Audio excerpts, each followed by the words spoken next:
Hi there guys, in this video I will show you how to create YouTube channel on phone. Firstly, what you need to do, simply you need to get up into your profile section, then you need to go for the setup, which is add account, and you're adding account because I was just going on my last section on my setting account. And now what you need to do, you need to wait to get up into your site. Here you need to first get up into your account.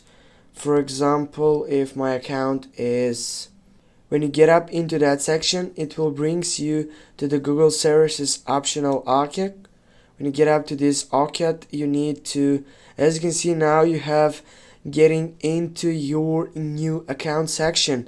Now with this you have created a YouTube channel, but if you type on it and go for your channel, here you're gonna be able to get up and create your full apartment to get up this channel. Now just go create channel again, and as you can see, the channel has been created. Now you can add videos, you can like videos, you can have a playlist and all these things.